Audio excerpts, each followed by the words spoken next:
first in high definition from the station on your side. This is WAVY News 10. If you've lived in Hampton Roads for a long time, you remember this, toll booths at the downtown tunnel back in the 1980s. And we could be paying the price again soon, all of us. Well, tomorrow night, the Portsmouth City Council will pass a resolution to tell the General Assembly in Richmond not to put up tolls on the Midtown and downtown tunnels. Most think it's too little too late, but is it? 10 on your side's Andy Fox is asking, is it really a done deal? Andy? Tom and Nicole, most think it's a done deal, but there is a growing chorus on many fronts questioning whether that is indeed the case. Critics argue it will be devastating to poor people, students, the elderly, and suddenly the toll issue could be playing more of a role in the current budget stalemate in Richmond. If you believe Governor Bob McDonnell, the public-private partnership to build a new tube adding 2 lanes at the Midtown Tunnel is a done deal. Is this absolutely a done deal? The project is agreed to. Is it absolutely a done deal? Is there anything that can make it go away? No.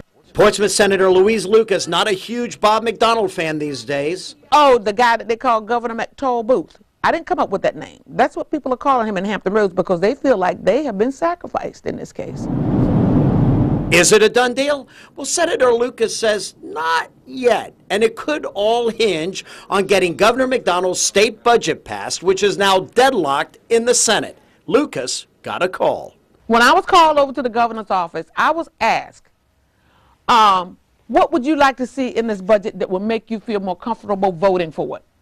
I had at the top of my list $500 million coming out of the bond proceeds to buy down the tolls in Hampton Roads. That request rejected by Republican senators. Virginia Beach State Senator Frank Wagner voted against Lucas. What Louise wanted us to do is cancel projects all over the state and provide all that money to the Hampton Roads region. First of all, the votes aren't there to do it. If legislators want to start holding the budget hostage for one issue in their district, you'd never get anything done. That's not the way this works. Lucas's vote for the budget depends on more than just the toll issue. But Governor McDonnell realizes moving the budget forward may come down to more money for the Midtown Tunnel project. And he's not happy about that. People have to come up here and be of good faith, fight for their district, but realize we got to serve 8 million people in Virginia. And that means getting a budget done on time without raising taxes. That's what I want to get done. And right now I got the Senate Democrats saying they're going to kill a budget for partisan reasons. That's unacceptable. Did you hear that? Governor McDonnell just said budget deal without raising taxes. But what about tolls? That's money out of your pocket. Is that a tax? Tonight at 6, 10 on your side raises the question whether the tolls as they are proposed now are even constitutional. And believe me, Governor McDonnell not happy when we asked him that question. That tonight at 6. I'm Andy Fox, 10 on your side. You may be wondering about the effect of tolls on your time and money. Tonight at 5:30, Cheryl Tan will explain how they will work. There's no toll booth. There's no reason to stop. As a matter of fact, we're going to have a sign that says maintain speed. Also find out where they're going up and how much it could cost. Our coverage of Toll Talk continues tonight at 5:30. Meanwhile, investigators are calling a morning fire in Norfolk suspicious. Nobody lives at this home on Alexander Street. Flames in the front room and the first floor around 6 a.m. broke out before spreading to the attic. And once firefighters got this under control, investigators say they found suspicious items in the house. No word on what those items are at this point, and no injuries reported. And you're looking at what a cigarette can do if you're not careful. Investigators in Virginia Beach say that's what started this fire on Sierra Arch near Lynn Haven. It began outside the home and then spread inside. No one was hurt, and firefighters did rescue the family's dog. Suffolk police say a man was driving under the influence of alcohol when he flipped his car, killing a passenger. Police arrested 64-year-old Freddie Davis and charged him with DUI, reckless driving, and driving on a suspended license. Detectives say Davis lost control of his car yesterday on East Washington Street. He ran into a ditch, flipped several times, then slammed into a house. 56-year-old Alvin Austin was thrown from the car and died. Newport News police say a mother left her 16-year-old son and 5-year-old daughter home alone overnight while she went to a party. Carolyn Richardson faces 2 charges of abuse and neglect. The The children were not hurt. They are in her custody. Child Protective Services is investigating. And Norfolk police want to know who killed a man, and they don't have much to go on at this point. Officers found 29-year-old Raheem Bailey shot inside a home on Keller Avenue near Ballantyne Boulevard around 6:30 last night. Detectives have not released information about a suspect or a motive at this point, and they're asking anyone with information to come forward and call the crime line. Police in Newport News say a 7th grade student at Achievable Dreams Middle School threatened another with a BB gun. Investigators say this all happened Friday while the teacher wasn't in class. The school resource officer learned about this incident today, and police found the weapon in the 13-year-old's locker, they're telling us. The boy is facing gun charges. No one was hurt. And an Ohio high school student walked into the cafeteria and opened fire this morning, killing another student. This happened about 30 miles outside Cleveland, just as school was about to start. Bullets hit 5 students. Witnesses say the shooter targeted a group of kids sitting at a table. There was a lot of running, a lot of screaming. I heard a bunch of shots fired. Police arrested the suspect near his car about a half-mile away in Chardon. Today at 5:30, details about the student who police say pulled the trigger. After a dry but windy weekend, we're going to look live now at Super Doppler 10 radar. Rain is moving in, and what can we expect for the rest of the night? Chief Meteorologist Don Slater is in the Super Doppler 10 Weather Center with details for us. Don. Yeah, it looks a little bit gloomy, especially during the afternoons. It was great this morning and early afternoon. We warmed up to around 60, 62 degrees. Clouds moved in, and now we're seeing some sprinkles, especially into eastern North Carolina. Now, this is not going to last very long. As you can see, it's kind of grazing Virginia, and we're seeing some breaks in the clouds the farther northward that we go toward the peninsula and points northward from there, but still socked in with clouds, some occasional light rain into eastern North Carolina for right now. And in fact, you can see where the clouds and the sunshine are right now on that picture, and you can see a few breaks in the clouds in the south side as well. And temperatures again warmed up rather nicely during the early afternoon. We hit 63 during the early afternoon when we did have some sunshine, but right now it's basically around 55, 57 degrees. We'll tell you what we can expect for the rest of the evening, and we've got some big ups and downs in the temperatures too. We'll show you that in just a few minutes. Less than 2 weeks after local lawmakers declared victory in their fight to keep an aircraft carrier from moving to Florida, another shot was fired in this battle. The Navy says it cannot afford to build a facility for a nuclear carrier in Mayport for at least the next 5 years. But Jacksonville's head of military affairs, retired Rear Admiral Victor Guillory, is not ready to give up. In an interview with the Florida Times-Union, he said the Navy's decision is only a delay, and the Navy is still in favor of the move at some point. The official position of the Navy will continue to be that they think that it needs to be done for strategic reasons, but they don't plan any time in the near future to put any dollars in to do it. And as I told the CNO, we don't mind them dating with the Florida people as long as they don't get married and keep the carrier here. Although the carrier move is on hold indefinitely, some smaller ships will move from Little Creek to Jacksonville in 2013. President Obama wants more money for education, state money. That plea came at the winter meeting of the National Governors Association. No issue will have a bigger impact on the future performance of our economy than education. In the long run, it's going to determine whether or not businesses stay here. It will determine whether businesses are created here, whether businesses are hiring here. And it will determine whether there's going to be an abundance of good middle-class jobs in America. The president also told those state leaders he understands they're working under tight budget constraints, but he also said too many are making big cuts in education, and he urged them to spend more instead.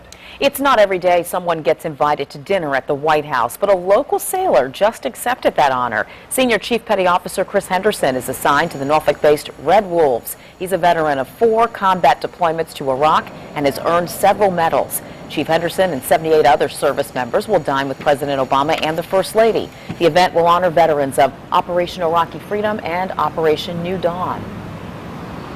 Many veterans who have served and who are still serving in Afghanistan and at various deployments throughout the world, and I'd ask that those service members be honored as I'm being honored today. Henderson will represent his home state of Kentucky, as well as the U.S. Navy and Hampton Roads. The dinner is scheduled for Wednesday. Changes to mammogram reports in Virginia tonight at 5:30. Why some women say it's about time, while others say it really isn't necessary. Car trouble. We'll tell you about the problem behind the recall of tens of thousands of SUVs and cars. And prices at the pump have gone up for 20 days straight. We'll tell you how the rising prices other people are paying could cost you. You're watching WAVY News 10 at 5 with Tom Shad, Nicole Libas, and Super Doppler 10 Chief Meteorologist Don Slater.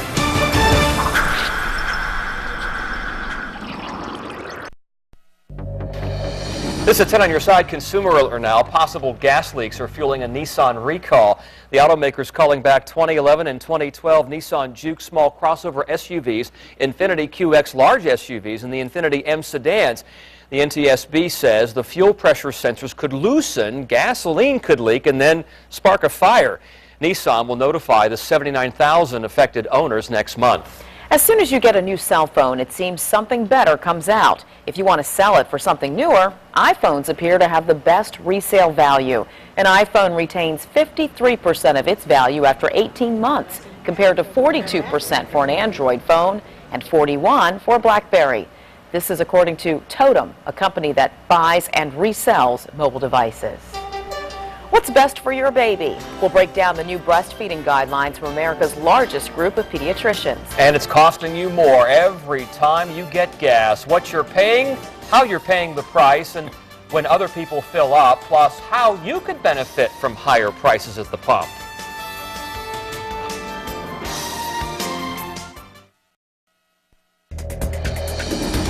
We got some breaking news to tell you about. 2 accidents out there. One is at the Twin Bridges, the other at 264 interchange in Virginia Beach. That's right. The accident is right wherever there's an accident. It takes longer than 10 minutes. They clear the HOV lanes to get more traffic through, and you can see that's what they're doing right now. This is 264 in Virginia Beach, and traffic is flowing to the left.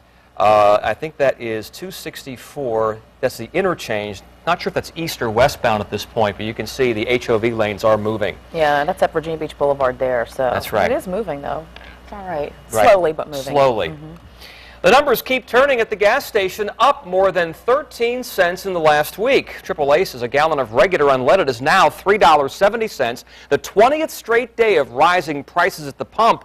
In Virginia, a gallon of gas will cost you $3.62. In North Carolina, above the national average at $3.73.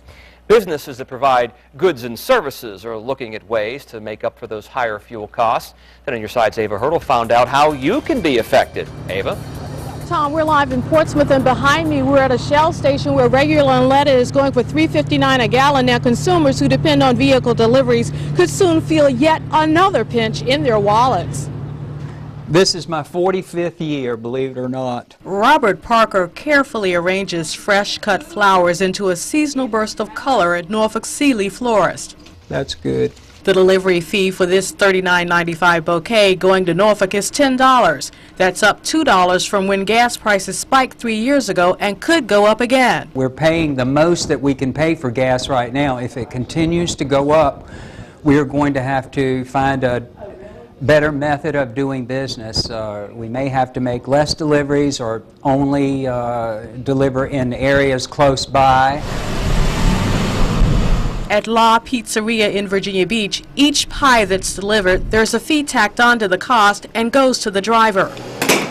Well, we have a small charge on deliveries, which is $1 that we've initiated a while back when gas prices started going up. And that goes entirely to the driver, you know, to offset the money that they're putting into their tank. This is a Superstretch Ford Excursion that takes 150 gallons of gas to fill it up. Babe Ree's limousine service operates 2 of these along with 2 stretch Lincolns, plus hires 4 drivers to ferry passengers around. We'll have to raise the prices, obviously. The customer is going to have to share in the burden. A 3-hour ride in the Lincoln, including tip, now runs around $90 an hour. Meantime, business owners tell me they're getting hit with higher costs from their suppliers, making it harder for them to absorb rising costs. We're live in Portsmouth. Ava Hurdle, 10 on your side. Believe it or not, there are some benefits to higher gas prices. Experts say if you're in the market for a bigger car like an SUV, sticker prices should fall as gas prices rise. On the flip side, if you want a more fuel-efficient car, get one now. You may also start to see gas card incentives in the tourism industry as hotel and restaurant managers try to entice you to travel. We're on your side helping you find the cheapest gas prices in Hampton Roads. Just log on to WAVY.com and click on the On Your Side tab. Once you get to the page, scroll down until you see the red gas pump, and you will find a link to our gas tracker there. Well, this has never happened before. Heavy rain forced NASCAR to postpone the Daytona 500, a first in its 54-year history. Officials called off the race Sunday and they moved it to noon today, but guess what? It rained again this morning, so now the race will start at 7 o'clock tonight under the lights in prime time for the first time in history. You can watch it all on our sister station, Fox 43, followed by Fox 43 News at 10. I've been to about 10 Daytona 500s, and 2 of which were rain shortened, so it's not any fun being out there when it's raining. Yeah. And it may be rain delayed tonight, Oh, too. goodness. Oh, Don. Yeah, there's still rainfall into the area. And since you were starting off with that, I'll start off with Daytona Beach rain, show you what's going on in Florida. We'll get to us. Wet blanket. Sorry about that. Here's a look at what's going on in Florida. For those of you maybe following the race, they have had rain yesterday, and of course this morning they got rain right now. However, once we hit 7 o'clock, the sun is down in that part of the world, same as us, Eastern time zone. So the sun is down, so these showers should tend to fall apart. And I think after 7, we'll likely see this particular area over Gainesville drop on through during the evening hours as well. Then it'll start to fall apart. It'll drop on through down to about Cocoa Beach, fall apart, and then I think we'll just see an isolated shower or two later on during the evening hours. So an isolated shower after 7 o'clock, but they got to get to 7 o'clock first. Temperatures during the race will likely be into the 60s. Now for us, we're more important. Showing you what's going on for us. We've seen some breaks in the clouds again during the late afternoon. During the early part of the day, we saw lots of breaks in the clouds, and we saw our temperatures rise into the low 60s. But during the latter part of the afternoon, or really in the middle of the afternoon, clouds moved in. We've seen a sprinkle or two into Virginia, but we get south of the state line and we're seeing a little more rainfall, but it's all very, very light, and again, it cooled off just with the cloud cover moving on in, and this rainfall, which is likely, again, to stay south of the border for the most part, may creep into the south side again a little bit during the evening hours, perhaps the peninsula, but basically this will move off during the evening. So some light evening showers, and you can see the breaks in the clouds, and that'll, again, really, really start to clear off once we get past around 9, 10 o'clock tonight. There's where we are at 9 o'clock. Still rain into North Carolina, 5 to 10 mile-an-hour winds. There's a cool front out there. So today it was 63. Right now it's around 55 to 58 degrees. As that cool front drops through, it'll cool things back down again for tomorrow. It'll be a bit breezy in the middle of the day, 10 to 20 mile-an-hour winds, but have no fear. It's going to warm right back up again. Again, the up and down temperatures that we've seen, it was 82 on Friday, and of course, low 50s Saturday and 40s on Sunday, and now today was back into the low 60s. Here's where we are by Wednesday. We'll see this warm front live northward, and that warm front could have some rain with it at the noon hour at 3, 4 o'clock in the afternoon. Still some rain, 15, 25 mile-an-hour winds, and it'll warm up with those southwesterly breezes, 15 to 20 miles an hour. So again, we're likely to see some ups and downs in the temperatures. Today we saw them up a bit, 63, but right now mostly into the 50s. That little burst of sunshine has popped our temperatures right back on up a bit. Our low this morning, 33 degrees with the clear skies, and our high again was early this afternoon around noon, 1 o'clock, 63. Tomorrow around 53. There's that good chance of rain coming up for Wednesday, mainly during the afternoon. Sunshine at 66 on Thursday. Most of these temperatures above the norm. The normal is around 52. The nation's largest group of pediatricians just released new guidelines for Gardasil. Hear who will be impacted by the new recommendations for the HPV vaccine. All this talk about rising gas prices is raising concern in the military. Tonight at 5:30, the new fuel alternative that could drive onto a base near you, and why That's good news for all of us.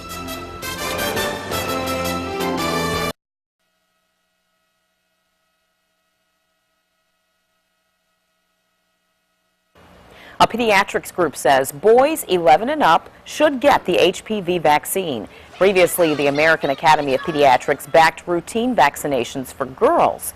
The group now says boys are on that list to help prevent cancers and genital warts. HPV is the most common sexually transmitted virus in the U.S. It's found more frequently in sexually active adolescents and young adults. Today, the Senate voted to kill for the year a bill to alter the HPV vaccination requirement for young schoolgirls. On Thursday, the House voted to eliminate Virginia's 2007 requirement that girls receive the vaccine before enrolling in 6th grade. Virginia was among the first states to mandate that girls receive the vaccine against HPV.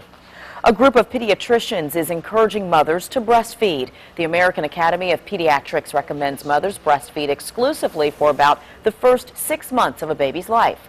From 6 to 12 months, they recommend introducing solids along with nursing.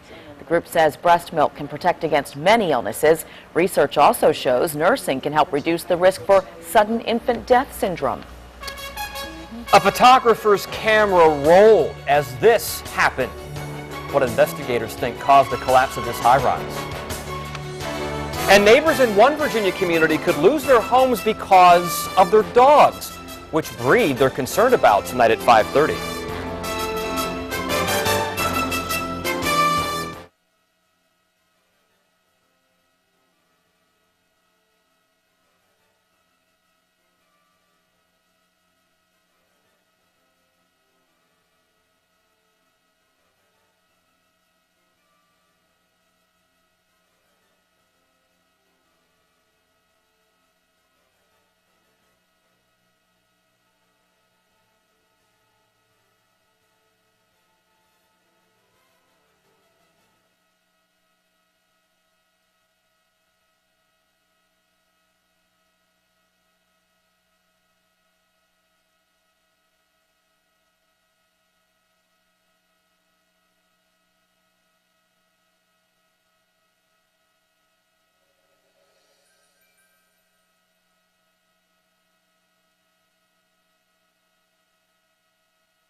This is an apartment building in Russia. Investigators say this came from a gas explosion. The photographer who shot this video then ran to the site. When he got there, people were helping pull victims out. Others had to climb out on their own. It was quite a sight.